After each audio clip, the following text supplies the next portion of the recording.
turma, tudo bem com vocês? Eu espero que sim. Eu sou a professora Ana Alice e vamos iniciar mais uma aula de História de hoje, tá certo? Então, antes da gente começar, como de costume, a gente gosta de relembrar o que foi que a gente viu na aula passada. Então, na aula passada, a gente aprendeu sobre a Revolução Agrícola ou Neolítica, não sei se vocês lembram, que foi exatamente nesse período que os grupos humanos passaram do nomadismo ao sedentarismo. Então, antes os grupos humanos eram nômades que mudavam de lugar para o outro em busca de sobrevivência, de recursos naturais, de alimentos para poder sobreviver. E aí quando esses recursos acabavam, mudava-se de lugar, tá? E aí o sedentarismo é justamente quando os grupos humanos passam a se fixar num determinado lugar. E aí, justamente, o que é que isso favorece? O pastoreio, a domesticação de animais, né? O que é que a gente viu também na aula passada? A questão do surgimento das aldeias e das lideranças. Então, como as pessoas começaram a se fixar num lugar, né? E aí formaram as aldeias, esses espaços precisavam de uma liderança, de uma organização, tá? E aí, outra coisa que a gente viu também, justamente em detrimento dessa formação de aldeias, vilas, a necessidade de organização política e social da sociedade, tá? Então vamos lá. Então na aula de hoje a gente vai basicamente dar continuidade àquilo que a gente iniciou na aula passada em relação à Revolução Agrícola. Vamos aprender um pouco mais sobre a agricultura e como essa agricultura favoreceu essa reorganização dos grupos humanos, né? Continuar refletindo e aprendendo sobre isso, tá? Então, a agricultura, atualmente, ela é uma atividade econômica que tem base no sistema do cultivo e de produção de vegetais para consumo humano, né? Então, a agricultura ela é uma técnica muito antiga, na verdade, né? Ela surge como uma técnica de plantio, né? De preparar a terra justamente para plantar, né? E frutificar vegetais, alimentos. E aí, atualmente, essa agricultura ela não é só mais uma técnica de plantio, né? Ela se transformou numa atividade econômica importantíssima para a sociedade, tá? E aí ela é antiga, como eu já falei, né? Ela marca um momento em que o homem deixa de ser nômade, a gente viu isso na semana passada, né? E passa a se fixar no local para cultivar a terra, tá?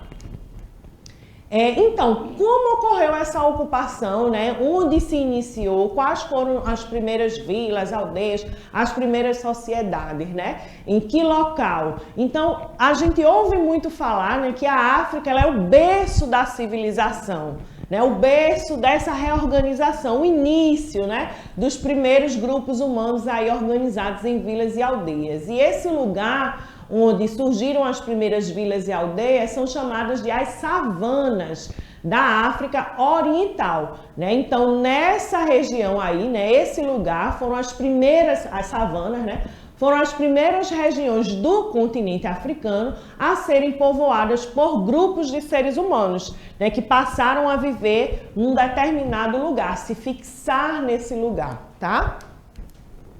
E aí a gente tem no próximo slide o mapa, né? A gente pode ver aí de lilás, né, no canto direito da tela, um lilás, um cinza, né, a África Oriental, né, ali onde mais ou menos começaram aí a surgir os primeiros grupos humanos. A imagem da savana, né, as características da savana atualmente. E aí, quais eram esses povos? Existiram dois povos, tá? Os dois primeiros povos, os Khoikhoi e os Sans. Com o passar do tempo, esses povos eles se uniram, passaram a se chamar os Khoisan, tá? Os povos se uniram. Então, os Khoikhoi, eles tinham como principal característica de serem criadores de gado, né? E eles trabalhavam também com o metal. E os povos San né, eles eram caçadores-coletores, e aí eles se uniram, né, uniram essas habilidades, né, e passaram a ser aí um povo que tinham essas duas características. Os Khós são os primeiros povos. Aí a gente tem a imagem, né, imagem forte, inclusive, desses povos, a imagem de uma jovem que seria aí remanescente, né, descendente da origem desses povos, e uma senhora representando aí a extinção desses povos, porque esses povos têm diminuído, tá, gente? Essa herança aí da nossa história tem diminuído. Então, atualmente, esses povos, eles vivem, como eu falei, né, tem diminuído, eles vivem em minoria no deserto do Kalahari. E aí, eu trouxe o mapa ao lado para vocês conseguirem aí identificar. Então, no contorno, né, do lugar, né, da região de Kalahari, aí em vermelho, que chama de zona de transição. Dentro dessa parte, vermelho não, marrom, perdão. Dentro dessa parte marrom, essa parte verde aí, luminosa, é a região dos Kalahari, onde eles ainda persistem e existem nesse lugar, tá certo? Então, no Oriente Médio, né, também, além da gente ser mais preciso e falar do continente africano, mas no Oriente Médio também houve as primeiras, né, foram onde estão lá as primeiras regiões, vilas, organizações, né, existe evidência, né, as ruínas dessas vilas. Chegou a palavra, estava chegando a palavra. Então, lá ainda existem as ruínas dessas primeiras aldeias, cidades, né, que foram criadas, ocupadas pelos seres humanos nesse período aí de surgimento da agricultura. Essa imagem aí é a imagem da Mesopotâmia. Aqui eu tenho a imagem de uma das cidades, né, que se destacou, é a cidade de Harappa, ou vila, aldeia, né, Harappa. Ela se destacou nesse período pelas suas muralhas, pelas avenidas largas. Então, Harappa já foi uma cidade que se destacou pelas muralhas e avenidas largas, como eu acabei de dizer, né? Lá nessa cidade, esses grupos humanos, eles praticavam a agricultura e a metalurgia, ou seja, o tratamento de metais, né? Do ferro, comercializavam também com a Mesopotâmia, que foi a cidade que eu mostrei anteriormente. E aí, como era essa comercialização? Não é essa comercialização que a gente faz hoje, né? Que a gente troca a mercadoria pelo dinheiro, pela moeda, né? E nesse processo aí de início, a comercialização era feita pela troca. A troca de itens que a gente, uma aldeia está precisando. Então, a Harappa se destaca na produção de determinado vegetal, né? E a Mesopotâmia se destacava na produção de outro tipo de vegetal ou de outro tipo de ferramenta, de utensílio. E aí essa comercialização ocorria com a troca desses utensílios, tá? Dessas produções, que a gente chama até de escambo. Então, permitindo a organização de aldeias e cidades. Então, as ruínas de Harappa faz com que a gente perceba aí também os conhecimentos também na área de engenharia, já desde essa época, né, os cálculos para construir as largas avenidas, inclusive também essas técnicas de água, né, para poder aí cultivar o plantio dos vegetais. Então, a organização era feita por quem inicialmente? Essa organização ela era feita pelos chefes das famílias, tá? E aí, quem eram esses chefes da família? Eles eram conhecidos ou também chamados de líderes, como a gente pode dizer, né? E aí esses líderes, eles tinham poder não só político de organizar a sociedade, mas também tinham um poder religioso. É importante a gente saber que nessa época a religião ela se destacava e ela estava muito alinhada aos fenômenos naturais, ao tempo de colheita, de plantio, né, da terra, né? Então tinha essa relação muito estreita, muito próxima com a agricultura. Então esses líderes, eles eram não só líderes políticos, mas também religiosos.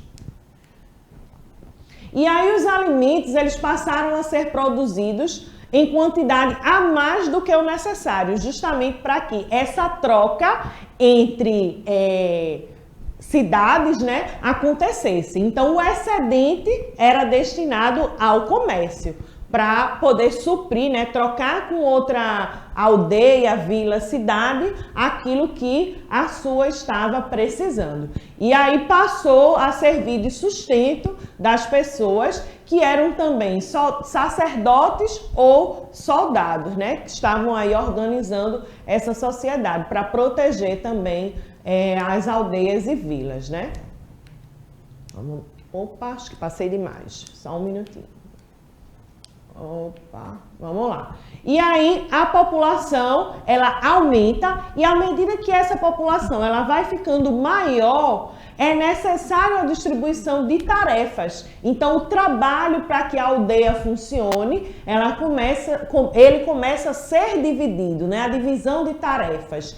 E aí as funções eram distribuídas por grupos, então cada grupo ficava responsável por uma necessidade, por uma função ali da aldeia, né? De acordo com a origem de cada indivíduo, de qual grupo aquele indivíduo fazia parte. Então eu nasci naquele grupo é responsável por tal função. Então eu também vou realizar aquela função, tá?